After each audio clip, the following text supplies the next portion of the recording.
I'm asking the reason why I was left off the bus when people could got on the bus before me. He got on the bus. Exactly what did he begin to demand? He demanded, as soon as he got on, he said, I'm holding up this bus. If you want to get home, you can get off the bus, but this bus is not going to move because I want answers. Many who ride the TTC are used to transit delays, but likely not like this. Good evening, I'm Adrian Ghobrial. It was yesterday afternoon when a man in a wheelchair was here at Lawrence at Don Mills trying to board the Lawrence 54 bus heading east. He says multiple buses packed with people didn't give him priority seating. He wasn't allowed to go on the buses first. When he finally did board a bus, he demanded answers and wasn't going to let that bus go anywhere until he received some. And that's when CityNews viewer Sky Marchman pulled out her phone and began recording. Sir,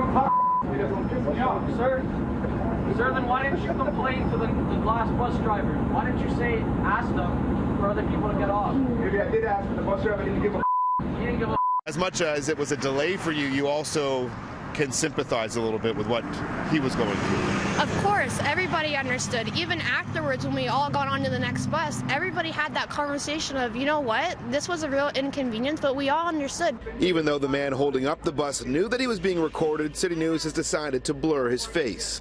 The Transit Commission was unable to tell us before our deadline what might have led to this passenger outburst. If in fact the passenger in the wheelchair was declined service or if others boarded the bus before him is still a mystery. Marchman tells City News she was waiting for the bus one stop west of Don Mills and that two packed buses and an out-of-service bus passed her before she finally boarded. One stop later, the disgruntled man got on the bus.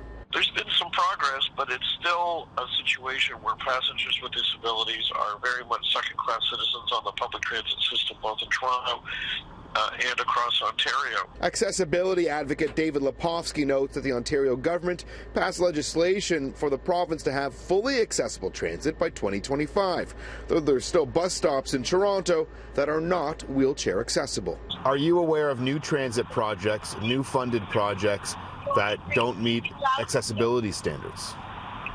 Well, what we know is that there are no accessibility standards in place right now.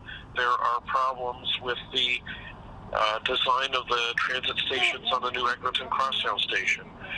The platform design in all the underground stations is one which presents a real problem for blind people like me because they initially designed the platforms to be in the middle with a drop-off and tracks on either side. The 20-year-old Marchman says she hopes that sharing her story reminds people, as commuters, that we shouldn't have to be asked to get out of a blue seat to let someone with a disability sit down or use the space. I started filming because it's like, I've never seen this happen, right? And especially somebody, like, this is courageous to me, as much as it's kind of careless in some ways. It took a lot of guts to do what he did, right? Especially somebody with a disability, right? Not very many people want to advocate for them. The stop here at Lawrence and Don Mills is an accessible stop. If you'll see right here on the front of this bus, which just pulled up, there's also an accessible sticker. Now, TTC rules and regulations stipulate that anyone in a wheelchair should get priority seating before others board the bus. The TTC's only been able to tell us that an inspector did come here yesterday, take the man's statement, and then they told him to file an official claim on the TTC's website. Now, the story came to us from a City News viewer. If you see news in the making, here's just a few ways you can reach us.